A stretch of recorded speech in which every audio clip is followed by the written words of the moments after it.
네, 코스피가 더 높은 곳을 바라보기 위해선 쌍두마차, 즉 반도체와 자동차 산업의 선전이 필수입니다. 그런데 이 두 대표 산업이 관세 변수에 발목이 잡혀서 좀처럼 힘을 쓰지 못하는 실정입니다. 8월 1일 상호 관세 발효를 앞둔 지금 그 어느 때보다 중요한 두 산업을 제대로 분석해 보겠습니다.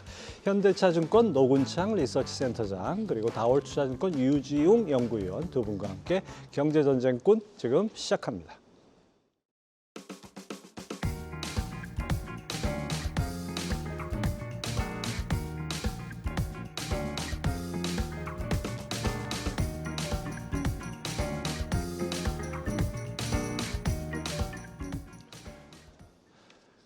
네, 오늘은 반도체와 자동차에 대해서 집중적으로 살펴보도록 하겠습니다. 두 분 전문가 모셨습니다. 어서 오십시오. 안녕하십니까? 네, 안녕하십니까? 예. 자, 우리 시장 과거에 이제 전차란 얘기 많이 하지 않았습니까? 반도체와 자동차, 바로 우리 시장의 쌍두마차라고 할 수 있는데요. 먼저 두 분 한 줄 평부터 듣고 시작하겠습니다. 센터장님은 이렇게 표현하셨어요. AI 반도체 수요 다양성을 고려할 때 아직은 HBM의 공급 과잉은 아니다. 예. 일단 뭐 저희가 봤을 때는 이제 저희가 보통 이제 수요 얘기하면 이제 AI 서버 중심은 이제 클라우드 사업자를 생각하는데 예. 참고로 올해 클라우드 사업자들의 데이터 센터 투자액을 대부분 3,100억 불 정도 예상합니다. 예. 근데 스타게이트만 일단 계획 잡힌 게 1,000억 불이에요. 그러니까 전체 클라우드 사업자 투자의 한 40%가 미국에서 스타게이트라는 아주 스페셜 프로젝트만 가지고도 이제 형성이 될 정도로 수요가 다변하고 여기에 소버린 AI가 되게 많습니다. 예. 중동이든 북유럽이든 그리고 일본이든 이런 소버린 AI가 또 수요로서 또 되게 주목할 부분이고 마지막으로 이제 GPU 에즈 서비스라고 해서 뭐 최근에 주가가 제일 많이 오르는 기업 중에 하나가 보면 올 초에 나스닥 상장되어 있는 코이브라는 기업이 있는데 거기 이제 GPU 리소스를 이제 많은 기업들한테 빌려주죠. 예. 본인이 엔비디아 GPU 사가지고 GPU가 필요한 일반 고객들한테 빌려주는데 그쪽에서 또 대규모로 데이터 센터 투자를 합니다. 그래서 저희가 대부분 보면 HBM 공급 과잉 오는 거 아니냐 그렇게 얘기하는데 AI 서버의 수요처가 클라우드 사업자만 보면 그럴 수도 있는데 그 급에 유사한 그런 수요처들이 소버린 AI, 스타게이트, GPU 에즈 서비스 이것까지 고려해 보면 아직은 여전히 세상은 넓고 수요는 많다. 예. 이렇게 말씀드리고 우리가 흔히 이제 싶습니다. 빅테크 클라우드만 생각을 했는데 예. 소버린 AI는 뭐 우리나라를 포함해서 각국이 지금 적극적으로 개발하고 있고 스타게이트가 또 없던 나왔지 않습니까? 예. 바로 그런 점에서 HBM 공급 과잉은 아직 먼 얘기다 이렇게 볼 수 있겠습니다. 자, 유지용 연구위원님은 본 게임은 지금부터 그리고 피지컬 AI 패권 전쟁 핵심은 자동차에서 시작된다 이렇게 적어주셨는데 이거 설명해 주시죠. 네, 지금 2분기부터 관세 비용이 발생하기 시작을 예. 했어요. 그래서 실적에 대한 우려가 많은데요. 이제 장기적인 관점에서 봤을 때는 자동차의 실적을 이끌 수 있는 거는 이제 기본적으로 브랜드 파워에서 나오게 예. 됩니다. 그래서 SUV 시장이 지금 자동차 시장에서 70% 정도를 차지하고 있기 때문에 SUV 시장에서의 이제 세그먼트 상향이 일단은 어닝에서 가장 키 드라이버라고 지금 예. 보고 있고요. 지금 팰리세이드 차량이 2세대가 나왔습니다.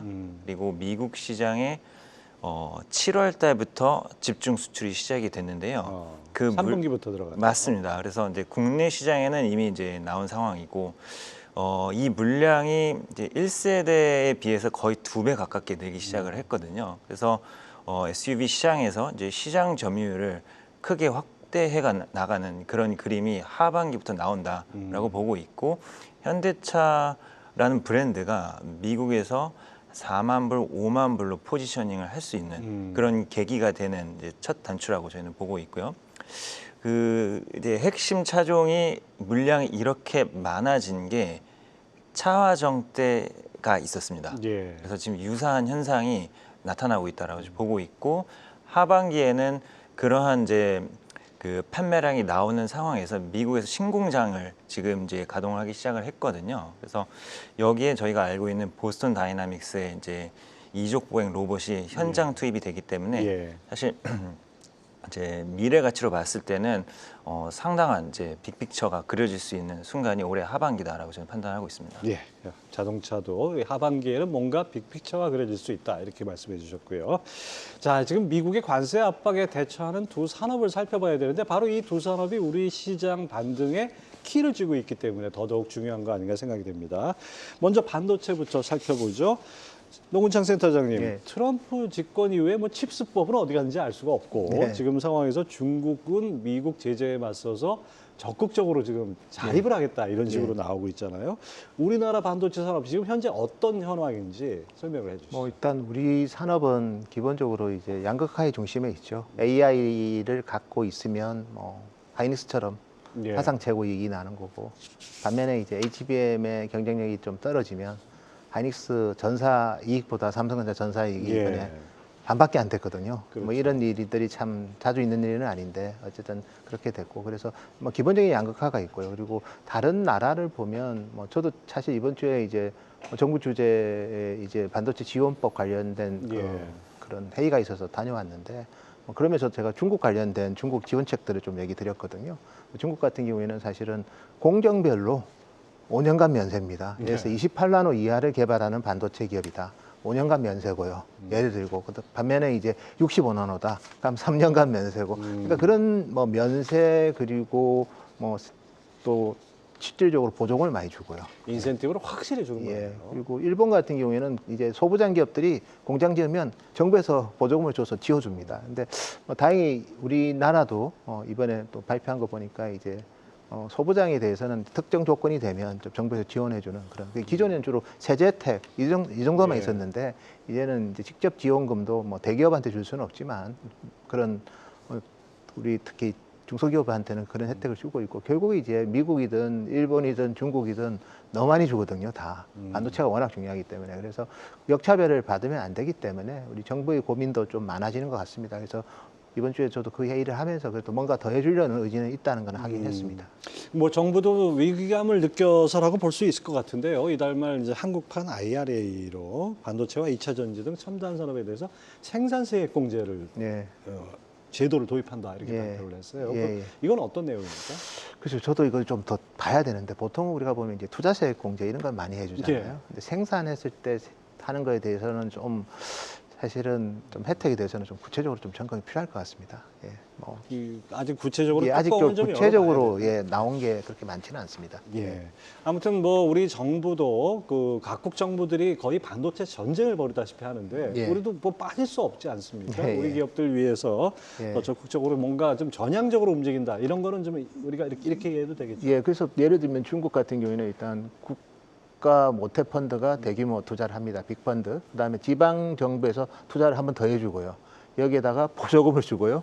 그리고 이제 뭐 상하이 같은 경우에는 이제 가창판이라고 있습니다. 가창판은 이런 핵심 기업들, 뭐 반도체나 이런 기업들도 그렇지만 대부분 보면 상장이 허가제가 아니고 등록제예요. 예. 등록 조건만 갖추면 등록해서 또 조달이 되고, 그리고 기본적으로 또 뭐 VC들도 그러다 보니까 상당히 많이 적극적으로 반도체 기업, 그래서 VC들이 투자한 반도체 기업들이 1등 기업들이 많아요. 중국은 SMIC부터 뭐 옴니비전부터 해가지고 우리가 알고 있는 유명한 BYD 반도체 다 그렇거든요. 예. 그래서 그런 거 대비해서 우리나라는 좀 상대적으로 좀 뭐 단순하게 세제 혜택은 모든 나라가 기본으로 똑같은 깔고 있는 기본이고요. 거고. 세제 혜택 이상의 플러스 알파가 지금 필요한 시점이다. 저희는 그렇게 보고 있습니다. 예, 뭐 정부의 더 보다 전향적인 어떤 제도 지원 필요할 것 같습니다.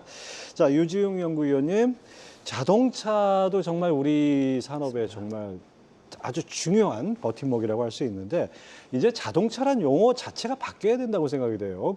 먼저 그 지금 모빌리티에 투자하라 이런 저서도 있으신 것 같은데 이제 자동차가 단순한 어떤 움직이는 기계가 아니고 AI까지 합쳐져서 AI 모빌리티로 거듭나고 있다 이렇게 봐도 되겠죠? 맞습니다. 그래서 예전의 정의로는 이제 자동차라는 거는 어떻게 보면 이제 내구성이라던가 예. 그거에 따른 이제 브랜드 로열티 이런 게 이제 쌓이려면은 차량이 이제 한 10년 이상은 이제 소비자에게 노출이 되어야 돼요. 그래야지 그런 것들이 이제 쌓이게 되거든요. 그런데 지금 오늘날의 자동차는 이제 AI 기술이 도입이 되면서 부가가치가 생각보다 빠른 속도로 급속도로 올라가는 현상들이 나타나고 있거든요. 그래서 테슬라라든지 이제 BYD라든지 예.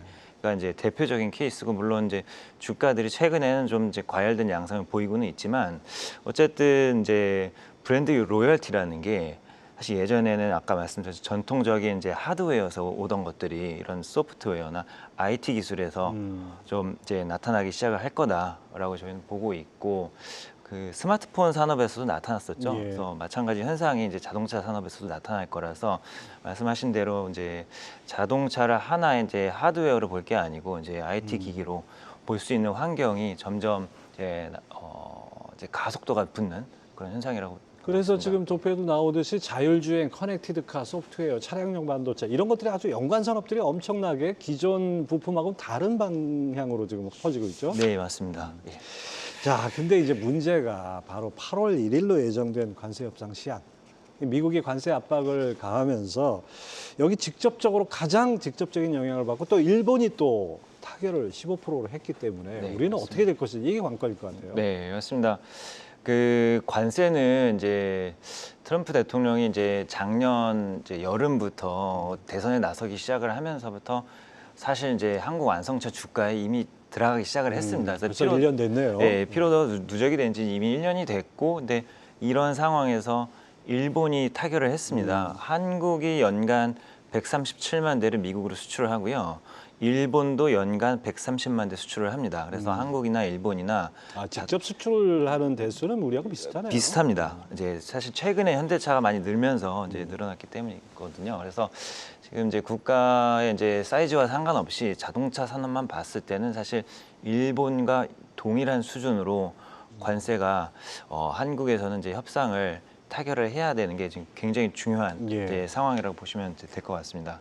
만약에 우리가 관세에서 일본보다 더 유리해지거나 또는 불리해지거나 이럴 때에 따라서 주가 반응이 좀 달라지죠. 맞습니다. 이제 즉각적으로 이제 시장은 반응할 가능성이 기본적으로 조금 있습니다. 아주 장기화되지는 않을 거라고 예. 보지만요. 왜냐하면은 뭐 일본도 여전히 관세를 이제 내는 상황일 거 아닙니까? 이제 그래서 모두 다 관세가 이제 예전보다 높아진 상황이기 때문에 그 구조가 굉장히 장기화될 거라고 보지는 않는데요. 어쨌든 미국 시장에서 일본 카메이커들이 이제 3분의 1 정도 이제 쉐어를 가지고 있고요.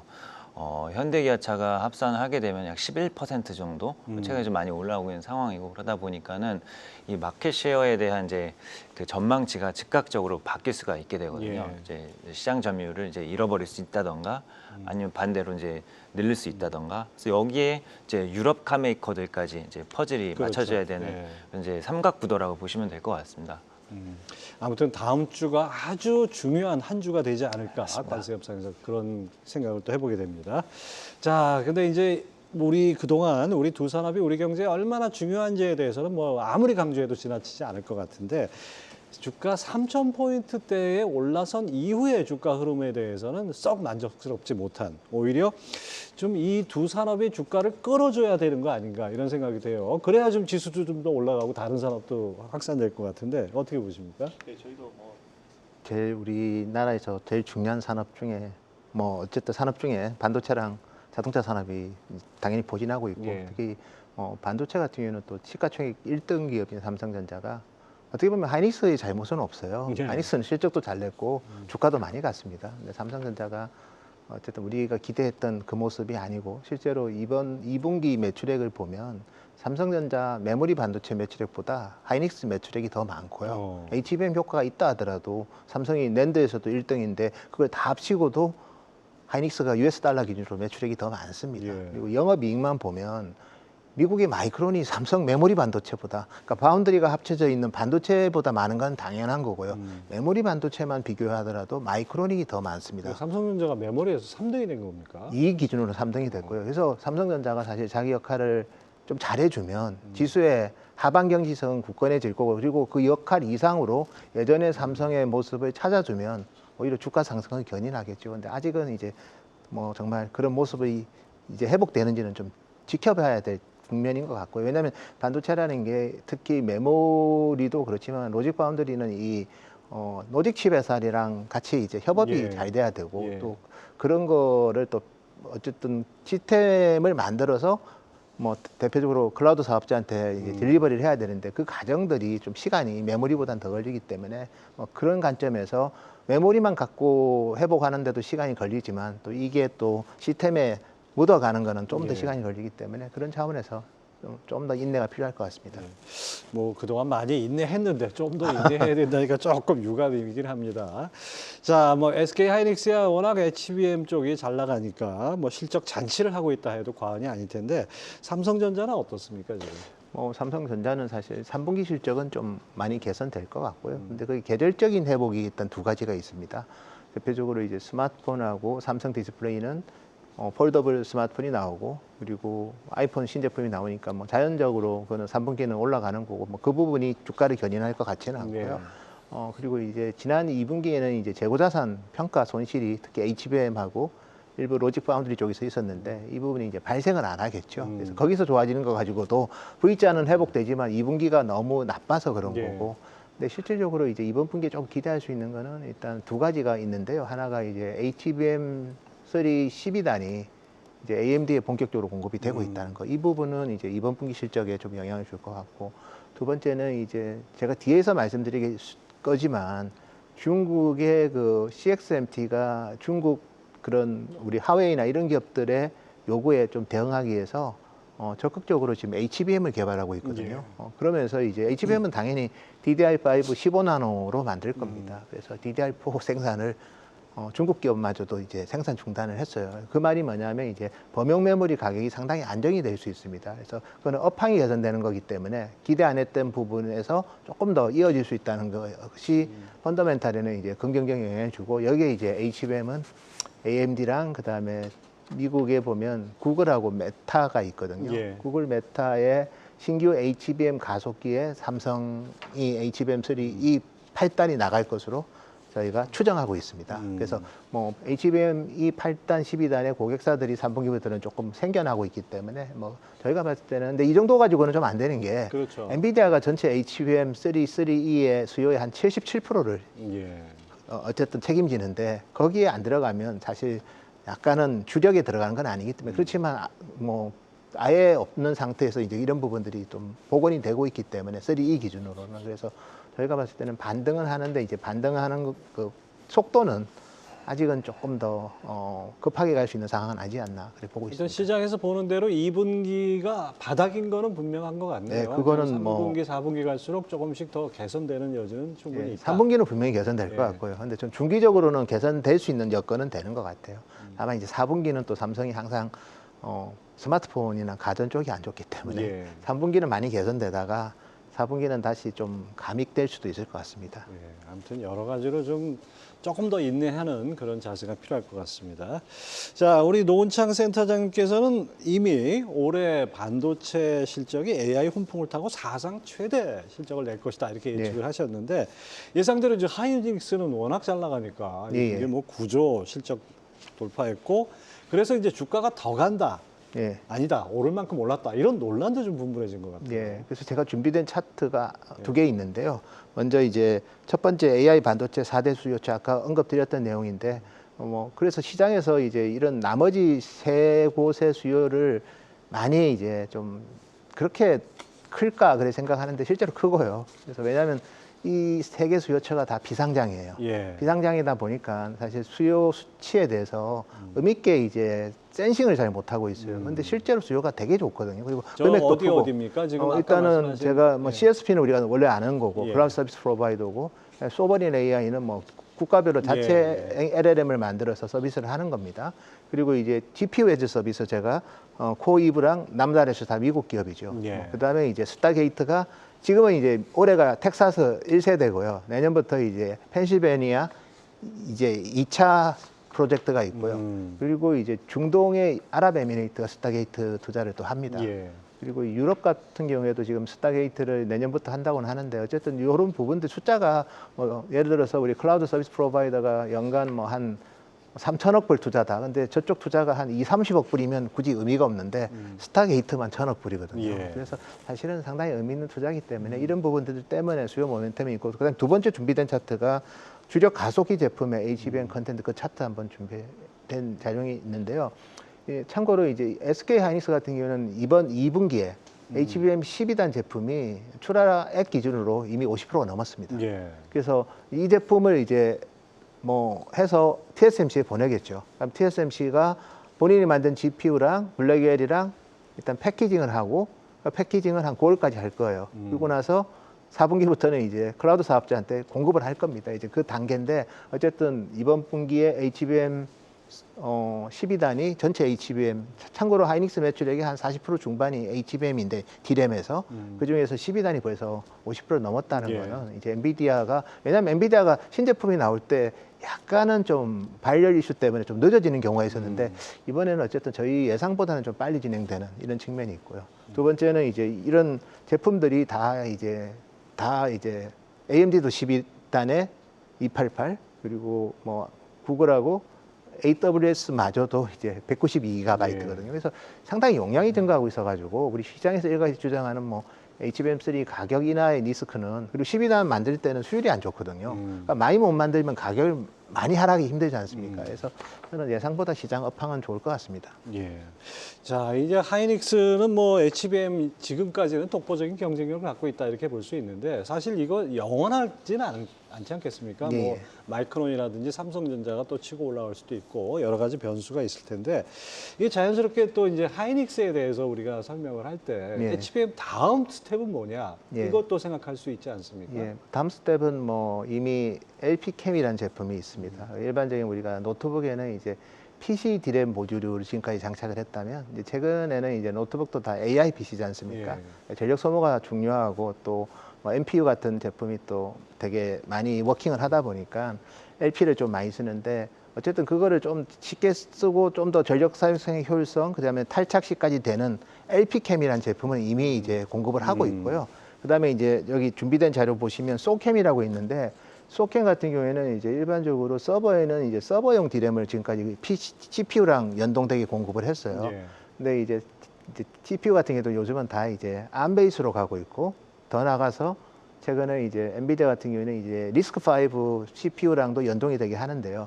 여기에는 이제 모바일 디램이 들어갑니다. 모바일 디램이 들어가는 이유는 이제 전력 사용의 효율성이 그만큼 중요하기 때문에 그렇죠. 그리고 모바일 디램의 성능이 기존의 이제 서버 디램만큼 성능이 많이 업그레이드가 됐죠. 그래서 저 소캠 같은 경우에는 이미 엔비디아가 올 초에 컴퓨텍스에서, CES에서 발표했던 내용인데 거기에는 최초 제품은 마이크론이 공급을 했거든요. 근데 이번에 뭐 하이닉스까지 이제 공급을 함으로써, 그래서 소캠 같은 경우를 보고 LP캠을 보면 이 모바일 디램의 응용처가 상당히 확대되고 있다는 겁니다. 대표적으로 서버, 그다음에 자율주행 자동차, 그리고 로보틱스 뭐 이런 쪽으로 영역이 확장되기 때문에 그쪽 시장이 또 사실 지금까지 AI는 주로 보면 B2B 수요가 많았거든요. 서버하고 뭐 이런 우리 뭐 추론 쪽도 그렇고 다 학습 추론 쪽으로 주로 많았다면 앞으로는 이제 디바이스 쪽으로 B2C 쪽으로 갈 때 하이닉스가 이제 준비를 하고 있다는 게 저는 괜찮은 것 같습니다. 근데 이 부분은 삼성도 준비를 잘하고 있습니다.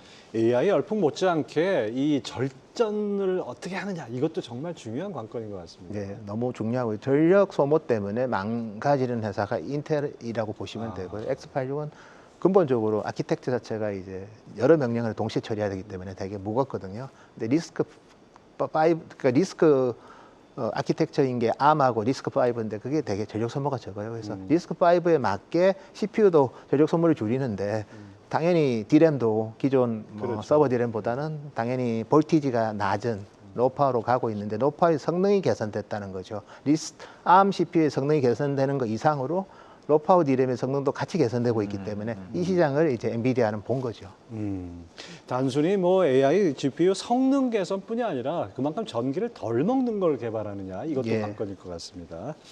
자, 이제 또 자동차 좀 알아보죠. 유중 연구위원님, 현대차 어제 2분기 실적 발표했는데 요즘 관세 이후 첫 성적표이기 때문에 관심을 맞습니다. 모았어요. 좀 네. 정리를 해주시죠. 네, 일단 판매량 기준으로는 이제 글로벌리 106만 대 판매량 네. 기록을 했고요. 현대차 기준으로는 이제 사상 최대 수준 기록을 했습니다. 그리고 미국 지역에서 신공장이 가동을 했기 때문에 사실 미국 쪽 믹스가 크게 증가한 게 맞고요.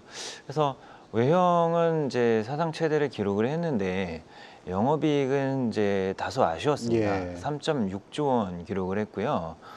시장 기대치에는 어느 정도 부합은 했습니다. 왜냐하면 시장에서도 어느 정도 이제 관세 비용이 발생할 것으로 예. 기대는 하고 있었기 때문에, 그런데 저는 작년 동기랑 비교를 해야 되기 때문에 작년 동기는 4.2조 원 예. 발생을 했기 때문에 어쨌든 이제 감익이 발생을 했고, 그런데 요인을 살펴보면 이제 관세 비용이 한 8천억 가량 나왔거든요. 그래서 요거를 이제 관세 비용이 없었다라고 가정을 하게 되면 사실 4.4조 원으로도 그러네요. 이제, 예.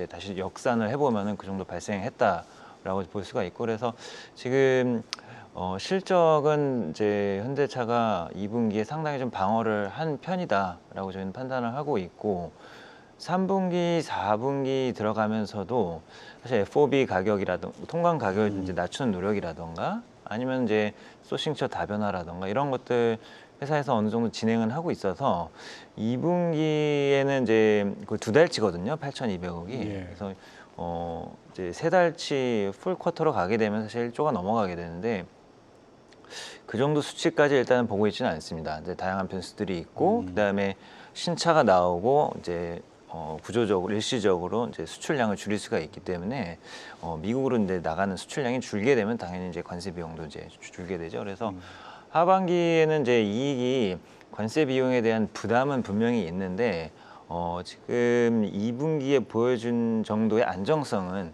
어느 정도 예측 가능한 범위 내에서 하반기 어닝은 저희가 전망할 수 있지 않을까라고 보고 있습니다. 예.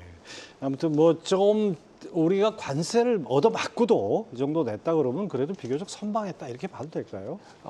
예, 맞습니다. 그런 이유는 그 지금 이제 관세를 이제 맞은 지 얼마 되지는 않았지만 이제 논쟁이 된 지는 오래됐잖아요. 그래서 주가가 이미 풀리 반영을 하고 있고, 근데 관세를 만약에 여기서 타결이 돼서 예. 긍정적인 시나리오가 일본처럼 이제 흘러가게 되면은 이제 그때가 사실 시장이 가장 궁금해하는 그런 이제 구간이 될 것 같거든요. 단기적으로는 이제 한숨을 돌릴 수 있죠. 사실 왜냐하면 지금 현대차 밸류에이션 보시면은 PBR이 0.4배인데 예. ROE가 4%가 아니고 14%거든요. 그래서 미스매칭이 굉장히 심각합니다. 그래서 단기성 호재로라도 이제 인식을 할 수가 있는 그런 상황인 건데요. 그런데 여전히 관세를 내야 돼요. 이제 25%가 15%가 된 거고 완전히 과거로 되돌아간 게 아닙니다. 그래서 자동차 업체들은 현대차를 포함해서 여전히 가격 인상을 해야 되는 그런 프레셔가 발생을 하고요. 그렇지 않으면 이제 손익이 망가지거나 예. 그런 경우들이 이제 발생할 수가 있는데요. 15% 관세를 부과를 한다고 해서 가격을 그만큼 다 올려버리면 이제 통관 가격이라는 게 있기 때문에 10% 올린다고 해서 그게 바로 먹히지가 않습니다. 왜냐하면은 자동차는 필수 소비재가 아니라서 재량 소비재라서 사람들이 원하는 만큼만 이제 사게 되는 그런 그렇죠. 경향이 있거든요. 여기서의 이제 유일한 답안은 자동차 카메이커 입장에서는 그냥 소나타의 가격을 바로 10% 올리는 게 아니고요. 세그먼트를 상향시키는 더 큰 모델을 시장에 일단은 이제 확대 전개하는 그런 이제 전략이 필요한 것 같고, 지금 올해는 현대차가 그러한 현상이 이제 그 중대형 SUV 팰리세이드에서 나오고 있고요. 특히 이제 파워트레인 같은 경우가 1세대 팰리세이드는 내연기관 IC 스탠드얼론이었거든요. 예. 지금 2세대부터는 이제 하이브리드 파워트레인이 이제 현대차가 2세대 하이브리드 파워트레인이 개발이 완성이 됐기 때문에 여기부터 이제 도입을 하게 됩니다. 이렇게 되면은 일단 판매량이 거의 3분의 1이 즉각적으로 올라가게 되거든요. 국내에서도 이제 그런 것들이 입증이 됐었고, 그래서 현대차는 하반기는 그 현상을 기대를 하고 있고, 기아차는 이제 텔룰라이드라는 동일한 플랫폼 모델이 있습니다. 네. 그거는 이제 내년 상반기에 세그먼트가 기아차가 미국에서 크게 확대시킬 수 있는 그런 현상을 기대하고 있습니다. 예. 하여튼 관세 충격은 뭐 아예 없을 수는 없는데 우리 협상이 잘 돼가지고 관세가 만족할 만한 수준으로 낮아진다면 실적 개선은 뭐 충분히 기대할 수 있는 거고, 뭔가 좀 덩치를 키우거나 뭐 고급 사양을 만들거나 해서 관세 충격을 흡수하는 그런 쪽으로 가고 있는 것 같습니다. 자, 이런 와중에 뭐 실적은 안 좋았다고 하지만은 그래도 현대차가 작년부터 꾸준히 밸류어 프로그램에 대해서는 아주 적극적인 것 같은데요. 배당금을 인상한다고요? 예, 맞습니다. 그래서 올해부터 TSR을 이제 35%를 도입을 하기 시작을 해요. 그래서 작년 대비해서 크게 올라온 수치라고 보시면 될 것 같고, 주주환원 자체가 어쨌든 올해부터 이제 현대차는 본격적으로 이제 나서게 되는 상황이라고 보시면 될 것 같습니다. 근데 감익을 했는데 배당이 올라갔다라는 예. 게 이제 주요 관건이신 것 같은데, 올해 현대차의 이제 숫자들을 살펴보시면은요, 일단은 감익 프로젝션이 어느 정도 나온다 하더라도 에비타가 18조 원 정도 예상이 되고 있습니다. 작년에 20조 정도 했고요. 예. 근데 올해 설비 투자로 예상되는 이제 금액은 한 8조 원 정도 예상이 되고 있거든요. 그래서 에비타에서 캐펙스 차감하게 되면은 상당한 규모가 어쨌든 남게 되는 거고, 이 설비 투자액은 사실 올해가 피크입니다. 미국 신공장 투자가 작년 말 올해 초로 이제 완료가 됐기 때문에 사실 대규모 투자는 잠재적으로 이제 유럽의 전기차 신공장 투자 정도가 있기는 하겠지만 어쨌든 뭐 그건 시간이 조금 걸리는 이슈인 것 같고요. 그래서 향후 2년, 3년간은 캐펙스가 급속도로 이제 감소하는 그런 구간에 줄어들게 돼서 잉여 현금 흐름은 사실 좀 안정성 있는 그런 상황이 이제 유지가 될 거고, 2분기 기준으로도 이제 금융사업부를 제외하게 되면 현대차 기준으로는 이제 순현금이 14조 원 정도 보유하고 있기 때문에 지금 현대차가 작년에 투자자들이랑 약속을 했었던 향후 3년간 TSR 계획은 일단은 이제 유지하는 데는 큰 문제가 없을 것으로 이제 보고 있습니다. 아무튼 뭐 밸류업 모범 기업이라고 하고 여러 가지 좋은 평가를 받지만은 관세가 발목을 잡아서 주가가 못 가는 건 정말 아쉬운 생각이 듭니다. 어쨌든 뭐 캐펙스 투자가 어느 정도 마무리된다면 내년에 또 좀 더 나은 모습을 보이지 않을까 이런 생각도 듭니다. 자, 이제 반도체, 자동차 우리가 현황까지 알아봤는데요. 앞으로가 중요하지 않을까 생각이 됩니다. 지금 뭐 하반기 같은 경우에 어떻게 전개되느냐에 따라서 우리 전체 시장 지수도 영향을 미칠 것 같고 여러 가지 투자하시는 분들한테도 좋은 어떤 포인트가 될 것 같은데, 자, 노건창 센터장님, 네. 반도체 하반기 어떻겠습니까? 하반기는 일단 하이닉스, 삼성 모두 실적은 상반기보다 영업이익 기준으로 개선될 것 같고요. 그 배경에는 역시 HBM 12단이 이제 중심에 있을 거고, 특히 제가 언급드린 것처럼 하이닉스는 이제 HBM 출하액의 한 50% 넘게 12단이 2분기부터 이제 기록을 했기 때문에 갈수록 좀 더 올라갈 것 같고요. 이제 삼성은 이제 AMD를 시작으로 조금씩 시작이 될 것 예. 같고, 그래서 12단이 되면 일단 가격이 오르고요, 제품 가격이. 두 번째는 12단이 중심이 되면 수율이 안 좋습니다. 예. 수율이 안 좋기 때문에 뭐 시장에서 요즘 노이즈 나오는 게 HBM3 가격 하락이 상당히 급하게 진행될 거라고 하는데, 수율이 안 좋은데 공급의 수요처가 원하는 것만큼 못 주는데 가격이 어떻게 그렇죠. 심하게 하락하겠습니까? 그래서 이 12단 자체도 단순하게 이제 비트로 비교해야 되지만, 탈단보다는 당연히 비싸지만 비트로 보더라도 빚이 이제 증가하는 것만큼 좀 디스카운트를 해야 되는데, 근데 수율이 나쁘면 그 디스카운트 폭이 적어지거든요. 그렇죠. 그래서 저는 지금은 이제 12단이 중요한데, 12단은 일단 하이닉스는 여전히 뭐 MR-머프 공법 쓸 거고, 이제 마이크론하고 이제 삼성은 뭐 당연히 기존의 LCF를 쓰는데, LCF가 이론적으로는 뭐 하여튼 여러 가지 의견이 있지만 어쨌든 그 수율이 조금 불리할 수는 있어요. 이제 밑에 있는 것들도 계속 눌러서 만들어야 되기 때문에, 그래서 그런 것들이 저는 지금 특히 하반기 실적을 더 세게 만들지 아니면 완만하게 올라가게 할지에 있어서 중요한 거는 12단이 될 것 같습니다.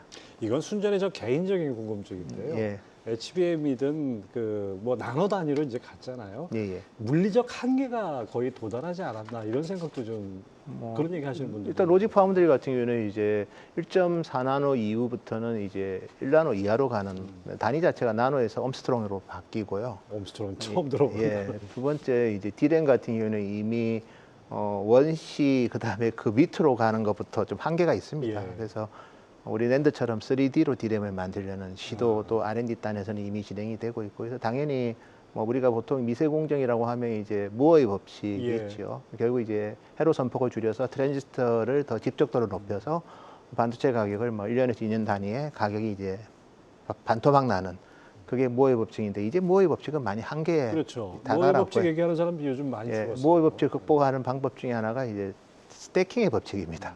스태킹이라는 게 이제 결국은 3D로 쌓거나 아니면 아예 이종의 반도체를 서로 붙이거나 아니면 뭐 서로 작게 잘라가지고 칩넷으로 붙이거나, 그래서 모의 법칙보다 지금은 더 중요한 게 이제 어드밴스드 패키징 아니면 3D 스태킹이 중요한 시대죠. 예, 시청자 여러분들도 앞으로 반도체 관련한 용어 이렇게 나올 때 이런 거 기억해 두셨다가 이해를 하시는 게 훨씬 더 좋을 것 같습니다. 자, 근데 이제 반도체는 사이클 산업이다 보니까 예. 이 사이클하고 주가가 또 묘하게 이제 주가가 먼저 가고 예. 나중에 사이클이 가는데 지금 반도체 경기 사이클상으로는 어느 정도 단계에 와 있습니까? 저는 이제 HBM 기준으로 좀 말씀드리겠습니다. HBM이 컨텐트가 많다는 거는 이제 로직 칩의 트랜지스터 숫자가 많거나 아니면 뭐 여러 가지 처리해야 될 그런 예. 부동 소수점의 처리 능력이 개선되는 거기 때문에 그래서 결국 이제 지금 사이클은 이제 80GB의 HBM을 달던 제품이 288을 다는 그 시점이거든요. 그러니까 제가 봤을 때는 일단 AI 반도체의 1차 성장 사이클의 마무리 국면입니다. 아. 그래서 내년 정도 되면 이제 거의 누빈이 나오더라도 내년 1차 성장은 이제 80GB가 288 가는 그 가정이고 27년이면 똑같이 288이에요. 거기서는 이제 뭐 핀수 많아져서 좀 비싸게 받는 HBM4 모멘텀 말고는 좀 없는 거고 그래서 27년은 좀 휴식기가 될 수도 있어요. 1차 사이클이 이제 거의 마무리 국면에 와 있다. 내년이 저는 마감하는 시점이고 27년은 조금 쉬어갈 수 있습니다. 그러면 지금 주가라는 게 반도체주는 항상 한 9개월 정도 앞서간다. 저 이렇게 알고 있는데 예, 그래서 주가는 어떻습니까? 네, 그래서 이제 뭐 결국은 많이 프라이싱은 하고 있어요, 사실은. 근데 여기서 이제 한 번 더 도약하려고 싶은 게 우리 엔비디아의 전선항의 예. 꿈이고요. 그래서 2028년에 바로 이제 HBM 1테라 시대 칩을 2개 패키지한 거를 4개를 합니다. 1년 지나면 또 한 번 더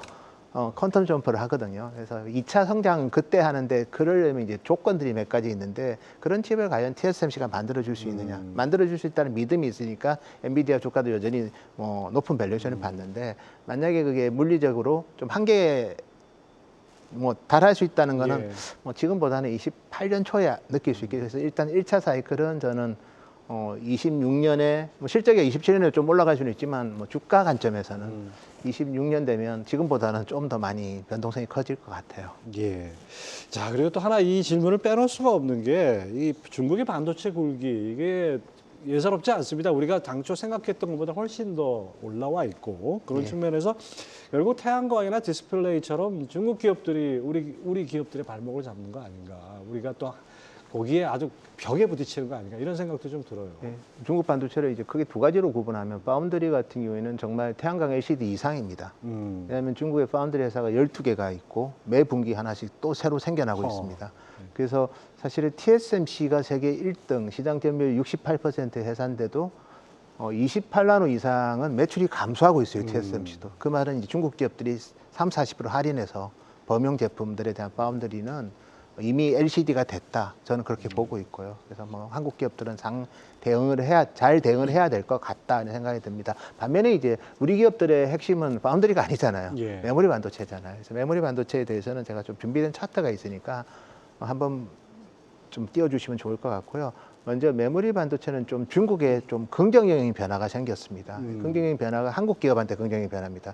일단 CXMT가 올해 1분기에 블랙리스트, 미국의 블랙리스트로 선정이 됐고요. 창신 메모리에. 예, 그래서 장비 수급에 좀 뭔가 애로가 있습니다. 미국산 장비. 왜냐하면 중국 기업들이 자국 장비를 쓴다 하더라도 그래도 일정 부분 한 자급률이 한 40% 되지만 60% 미국산 이런 장비이기 때문에 그래서 거기다가 이제 원래는 일반 DRAM을 주로 만들려고 했는데 하웨이가 HBM이 필요해졌어요. 하웨이라는 기업이 그런 하웨이의 어센드 칩에 HBM이 필요한데 미국에서 HBM 수출을 막았거든요. 예. 그러니까 창신 메모리 보고 HBM을 만들어라라고 합니다. 저게 무슨 의미인가 하면 그래서 DDR4도 안 만들거든요, 이제는. DDR5 위주로 만들면서 HBM을 개발하는데 저렇게 되면 원래 HBM은 일반 DRAM보다 수율이 안 좋아요.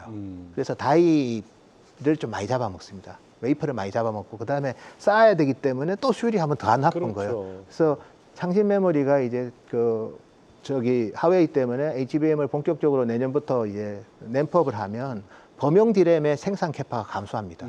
그 말은 이제 범용 디램에서 우리를 괴롭혔던 게 해소가 되는 거고요. 그렇지만 우리가 범용 디램에 주력할 수는 없지 근데 않습니까? 그건 맞는데요. 그렇지만 이제 그 부분을 우려했던 시각들이 많았죠. 특히 삼성전자한테는 중국이 범용을 잡아가니까 이게 상당히 걱정했는데 중국도 지금은 범용 디램보다 필요한 건 HBM이거든요. 예. 그래서 장신 메모리가 이렇게 HBM의 이제 라인업을 확대하면 결국 이제 산업 공급에 영향을 주고 두 번째는 그러다 보니까 DDR5를 이제 창신만 가지고는 힘든 게 중국도 지금 수요가 많이 늡니다. 그래서 대표적으로 서버에도 서버 CPU에도 DDR5가 들어가고 아까 제가 소캠 얘기했듯이 그다음에 자율주행하고 로보틱스도 다 보면 LPDDR이 필요하다 보니까 낸드 플래시를 만드는 이 YMTC가 저기도 블랙리스트인데 야. LPDDR5를 지금 뭐 특히 내후년에는 만들 것 같아요. 물량 안 만들어도 안 많더라도 그래서 중국의 두 회사의 리소스가 분산이 되고 있어요. 그게 저는 이제 우리 한국 기업한테는 그래도 긍정적일 것 같습니다. 일단 수급적인 측면에서 그다음에 R&D의 집중력이 좀 분산되는 측면에서 한국 기업한테는 뭐 그래서 파운드리는 이미 LCD보다 더하고요. 검용 파운드리는 반면에 이제 메모리는 중국이 갖고 싶은 게 있는데 그게 이제 뭐 좋은 추론 칩, 좋은 AI 칩을 만들고 싶은데 그러려면 이제 한국을 괴롭혔던 메모리 반도체의 프로덕트의 전략이 좀 변하고 있어서 오늘은 뭐 그 얘기를 조금 드리는 게 이건 한국 반도체한테는 좀 긍정적인 내용이기 때문에 좀 더 네, 말씀드렸습니다. 모든 산업, 특히 우리 반도체 산업이 우리 LCD 전철을 밟아서는 안 되기 때문에 이런 점 하나하나 우리가 꼼꼼하게 살펴봐야 되겠습니다. 자, 유지용 의원님, 그동안 이제 앞서 모두에도 잠깐 언급하셨지만 AI 모빌리티가 제조업 르네상스를 불러오고 있다 이런 언급을 꾸준히 해오셨어요. 요거 좀 구체적으로 설명해 주세요. 저는 이제 크게 세 가지 키워드로 구분을 해보면은요. 이제 자율주행차, 휴머노이드 로봇, 예. 그다음에 이제 자동차 회사의 생산성 음. 또는 제조업의 생산성 이렇게가 톱니바퀴처럼 이어져서 가는 구조. 그게 별개가 아니라 다 맞물려 있는 거예요. 맞습니다. 그래서 특히 이제 자율주행차 산업에서는 사실 이제 레이더 센서나 라이다 센서, 비전 센서 이러한 것들이 최근 들어서는 급속도로 대량 양산이 이제 가능해졌거든요. 그리고 그렇게 된 지가 이제 거의 한 10년 차에 들어서기 시작을 한 것 같아요. 2015년을 보통 자율주행 경쟁이 시작된 이제 기점이라고 보고 있기 때문에 그래서 그때가 이제 구글이나 이제 우버 이런 업체들이 원래 국방 기술을 가지고 나와서 이제 라이다 센서를 상용화시키기 예. 시작한 시점이거든요. 그래서 그 센서들을 사용할 수 있는 데가 이제 이 로보틱스입니다. 그리고 휴머노이드 로봇은 거기에다가 추가로 이제 관절 센서들이 더 들어가거든요. 이제 기본적으로 이제 액추에이터로 구성이 되어 있기 때문에 이제 다리, 팔, 손 이렇게 구분이 되어 있습니다. 그래서 여기에 들어가는 이제 센서들이 뭐 이제 촉감 센서도 있고 이제 여러 가지 이제 토크 센서도 있고 자동차 산업에서 이미 사용이 되고 있었던 기술들이거든요. 이게 쇼바 완전히 저는 네. 다른 산업이라고 봤는데 네. 이게 다 맞물려 가지고 다 이유가 있었네요. 그동안 자율주행하고 라이다란 뭐 이게 또 센서 맞습니다. 개발하는 거. 자율주행용 센서가 있고 그다음에 이제 메커니컬 센서들이 있는데 두 개가 이제 같이 만날 수 있게 되는 현상이 올해부터 나올 수 있는 그런 환경으로 시장은 일단은 이제 많이 주목을 하고 있는 것 같아요. 이제 물론 이제 테슬라가 이제 가장 먼저 이제 불을 지핀 게 맞고 그런데 우리 현대차 그룹도 사실 2021년도에 보스턴 다이나믹스 인수를 하게 됐거든요. 그래서 뭐 그때 이후로는 처음 3년 동안은 사실 이제 이러한 이제 휴머노이드 로봇은 만들겠다는 대량 양산하겠다라는 이야기는 하지 않았어요. 처음엔 그 왜 인수했나 그렇죠. 약간 예. 의아하기도 한죠. 처음에 나온 거는 이제 그 스팟이라고 해서 이제 사족 보행 로봇. 이제는 이제 많은 기업들이 이제 사용하기 시작을 했는데 그것만으로는 사실 현대차 굳이 왜 그렇죠. 그렇게는 이제 궁금증이 해소가 되지 않았는데요. 작년 4월에 휴머노이드 로봇 아틀라스 2세대를 발표하면서 얘는 대량 양산으로 가는 목적이다라고 일단 언급을 하기 시작을 합니다. 그래서 그때는 이미 이제 테슬라의 옵티머스가 뭐 2025년이면은 굉장히 10만 대까지 만들 거다. 이미 이제 그런 가이던스를 내기 시작한 시점이었거든요. 그래서 어쨌든 이제 그러한 이제 상황을 이제 감안했었던 것 같고 올해 하반기부터 이제 현대차가 가지고 보유하고 있는 보스턴 다이나믹스가 그 이족 보행 로봇을 이제 파일럿 양산을 아마 하반기부터 시작하는 모양이에요. 그래서 그 이제 사람이 많이 들어가는 이제 자동차 공장에 이제 투입이 됩니다. 그래서 얼핏 보기에는 이제 처음부터는 이제 구설수에 오를 수도 있기 때문에 있는 상황인 것 같고. 그래서 미국 공장에 먼저 도입이 될 걸로 저희는 예측을 하고 있고 반면에는 이제 미국 입장에서도 사실 지금 많은 자동차 공장들이 들어와 있고 신규로 들어와 있고 배터리 공장도 지금 계속 짓고 있는 상황이라서 사람이 좀 부족한 게 맞거든요. 그래서 이러한 디맨드가 이제 미국에서도 분명히 존재하기 때문에 미국에서 먼저 이제 선행돼서 사용되는 사례가 나타날 것으로 보고 있습니다. 이렇게 되면은 이제 미래의 기대값은 완전히 달라지게 되죠. 이제 완전히 우리가 그냥 저 바퀴로 올라가는 자동차 만드는 회사라고 생각하면 절대 안 되는 그런 상황이 온 것 같습니다. 맞습니다. 예. 자, 근데 앞서 반도체도 그렇고 자동차도 그렇고 사실 중국의 맹추격이라고 표현해야 될 것 같은데 아직은. 근데 AI 모빌리티 이거 우리나라가 나가는데 어떻게 해야 될까요? 이게 그렇죠. 계속 주도권을 우리가 줄 수 있을까 싶어요. 휴머노이드 로봇은 이제 기본적으로 생산성이 이제 떨어진 미국이 가장 디맨드가 많은 것 같고, 그다음에 중국이 관세 장벽을 쳐놓은 채 그 안에서 인더스트리가 굉장히 화랑입니다. 그렇죠. 예, 중국에는 이미 많은 업체들이 생산에 들어가기 시작을 한 것 같고, 그래서 한국이 일단은 설 자리는 미국에서 생산되는 로봇들에게 많은 인프라를 제공을 하거나, 세트 업체들 입장에서는 이제 카메라 모듈이나 이제 센서 같은 것들을 공급을 하거나, 그러한 역할들만으로도 충분히 이제 부가가치가 이미 격상될 가능성이 저희는 이제 높다라고 보고 있고요. 그런데 지금 자동차 그룹에서는 이 로봇을 보유하고 있습니다. 예. 이게 맹점인 겁니다. 로봇에 대한 이제 부품 인프라를 보유하는 게 아니고, 그래서 현대차 그룹의 이제 특징이 여기서 좀 차별화가 될 수 있다라고 보입니다. 물론 이제 뭐 한국에서 바로 이제 휴머노이드 로봇을 모든 이제 울산 공장이나 다 쓰겠다라는 건 아니겠지만, 어쨌든 이 현대차 자동차라는 바운더리 안에서 이제 갖고 이것을 이제 그 인큐베이팅 하겠다라는 것 자체가 뭐 하나의 큰 이제 패권의 한 자리에 이제 서게 된다라고 이제 보고 있고요. 예.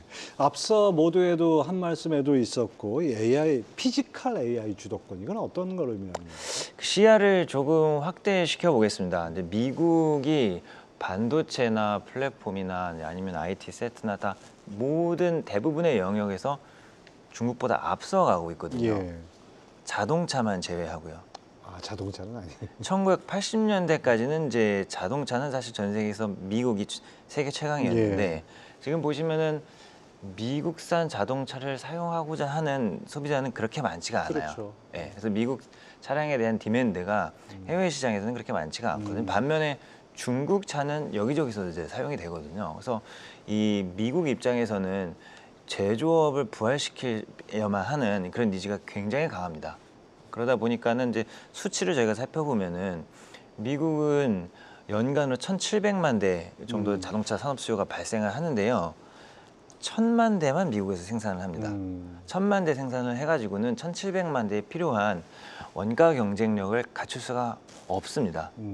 그리고 인건비도 중국보다 5배, 6배 이상 비싸기 그렇죠. 때문에 그런 현상이 나타나는 거고, 1,000만 대면은 일본이 연간 생산하는 규모입니다. 일본과 미국과 자동차 생산 규모가 똑같은 겁니다. 그래서 터무니없이 원가 경쟁력이 낮아서 많은 업체들을 이제 다 그 미국으로 들어오려고 하는데, 사실 이제 아까도 말씀드렸지만 인력이 없어요. 그래서 여기서 나오는 게 미국 입장에서는 당연히 AI 도입을 해야 되는 거고, 여기서 나오는 게 피지컬 AI입니다. 그래서 로봇들이 여기에 당장 투입이 될 수 있는 환경이 필요한 거고, 대표적으로 올해 초에 엔비디아가 이제 CES에서 이제 코스모스 플랫폼이라고 이제 발표를 하면서 피지컬 AI 화두를 던졌고, 여기에서도 이 플랫폼 하에서도 지금 아까도 말씀드렸었던 이제 보스턴 다이나믹스 대표적으로 이제 자가 학습을 하는 걸로 알려져 있거든요. 그래서 이게 이제 올해 10월이면 그 결과물이 대중 앞에 공개가 된다라고 저는 이제 타임라인을 생각을 하고 있어서, 주가상으로도 올해 하반기 중에서도 특히 이제 3분기 후반부, 4분기 초반